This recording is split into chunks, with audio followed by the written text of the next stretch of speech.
ಅಮಾನವೀಯವಾಗಿ ರೇಣುಕಾಸ್ವಾಮಿಯನ್ನು ಹೊಡೆದು ಕೊಲೆ ಮಾಡಿದ್ದಾರೆ. ಮೃತದೇಹ ನೋಡಿದರೆ ಬಹಳ ಆಶ್ಚರ್ಯ ಅನ್ಸುತ್ತೆ. ಈ ರೀತಿಯೂ ಕೂಡ ಹಲ್ಲೆ ಮಾಡಬಹುದಾ? ಮನುಷ್ಯರ ಇವರು ರಾಕ್ಷಸರ ಅನ್ನೋ ಪ್ರಶ್ನೆಯೂ ಕೂಡ ಮೂಡ್ತಾ ಇದೆ. ಯಾಕಂತಂದರೆ ಡೆಡ್ ಬಾಡಿ ಪರಿಸ್ಥಿತಿ ಹಂಗಿದೆ. ಕಾಲು ಕೈ ಬ್ಯಾಟು ದೊಣ್ಣೆಯಿಂದ ಹೊಡೆದಿದ್ದಾರೆ, ಮರ್ಮಾಂಗಕ್ಕೆ ಒದ್ದಿದ್ದಾರೆ. ಅದರ ಪರಿಣಾಮ ರೇಣುಕಾಸ್ವಾಮಿ ಮೃತಪಟ್ಟಿರೋದು. ರಾಕ್ಷಸರಂತೆ ರೇಣುಕಾಸ್ವಾಮಿ ಮೇಲೆ ಹಲ್ಲೆ ಮಾಡಿರೋದು. ರೇಣುಕಾಸ್ವಾಮಿ ಫೋಟೋ ನೋಡಿದ್ರೇ ಗೊತ್ತಾಗುತ್ತೆ ನಿಮಗೆ. ನೋಡ್ತಾ ಇದ್ದೀರಿ, ಇದು ರೇಣುಕಾಸ್ವಾಮಿ. ಸನಕಲು ದೇಹದ ವ್ಯಕ್ತಿ ಈತ.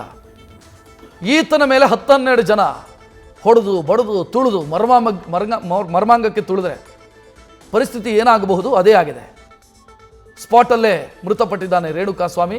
ಆ ನಂತರ ಮೃತದೇಹವನ್ನು ತಂದು ಎಸ್ದಿದ್ದಾರೆ. ಬೇಡ್ಕೊಂಡು ಹತ್ತು ಕರೆದು ಏನೇ ಮಾಡಿದರೂ ಕೂಡ ರಾಕ್ಷಸರಂತೆ ವರ್ತಿಸಿದವರು ಬಿಟ್ಟಿಲ್ಲ. ಚಿತ್ರದುರ್ಗದಿಂದ ಕರ್ಕೊಂಡು ಬಂದಿರೋದು, ಮಾತನಾಡೋದಕ್ಕಿದೆ ಬಾ ಅಂತ ಕರ್ಕೊಂಡು ಬಂದಿರೋದು ಯಾರು ಅಂತಂದರೆ ರಘು ದರ್ಶನ್ ಅನ್ನುವಂಥ ವ್ಯಕ್ತಿ. ರಘು ದರ್ಶನ್ ಯಾರು?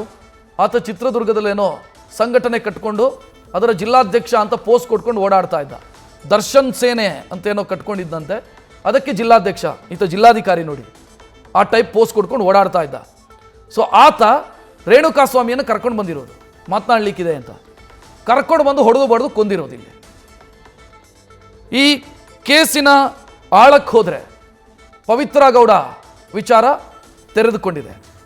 ಪವಿತ್ರ ಗೌಡ ದರ್ಶನ್ ಅವರ ಆಪ್ತ ವಲಯದಲ್ಲಿ ಗುರುತಿಸಿಕೊಂಡಿರುವಂಥ ನಟಿ ಅಂತ ಹೇಳಿಕೊಂಡು ಓಡಾಡ್ತಾ ಇರುವಂಥ ವ್ಯಕ್ತಿ ಅಥವಾ ಮಹಿಳೆ. ಆ ಮಹಿಳೆಗೆ ಈ ರೇಣುಕಾಸ್ವಾಮಿ ಮೆಸೇಜ್ ಮಾಡಿದ್ದಾರೆ ಅನ್ನೋ ವಿಚಾರ, ಕಮೆಂಟ್ ಮಾಡಿದ್ದಾರಂತೆ, ಮೆಸೇಜ್ ಮಾಡಿದ್ದಾರಂತೆ ರೇಣುಕಾಸ್ವಾಮಿ. ಅದೇ ಕಾರಣಕ್ಕೆ ಈಗ ರೇಣುಕಾಸ್ವಾಮಿ ಹತ್ಯೆಯಾಗಿದೆ ಅನ್ನೋದು ಪ್ರಾಥಮಿಕ ಅನುಮಾನ. ಇದರ ಹಿಂದೆ ಬೇರೆ ಏನಾದರೂ ಇದೆಯಾ ಅನ್ನೋ ಪ್ರಶ್ನೆಗಳು ಮೂಡುತ್ತೆ. ಯಾಕಂತಂದರೆ ಒಂದು ಮೆಸೇಜು, ಒಂದು ಕಮೆಂಟಿಗೆ ಕೊಲೆಯಾಗುತ್ತೆ.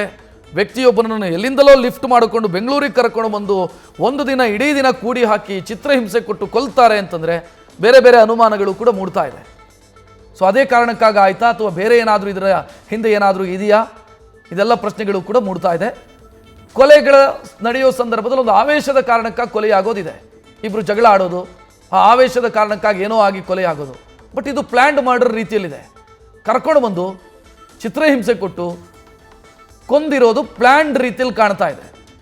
ಪ್ಲ್ಯಾನ್ ಮಾಡಿ ಆತನನ್ನು ಕರೆಸಿ ಕೊಲ್ಲಬೇಕು ಅನ್ನುವಂಥ ಉದ್ದೇಶದಿಂದ ಕೊಂದ್ರು ಅಥವಾ ಹೊಡೆದು ಬಡ್ದು ಆಗಿ ಆತ ಸತ್ತು ಹೋದ್ನೋ ಗೊತ್ತಿಲ್ಲ.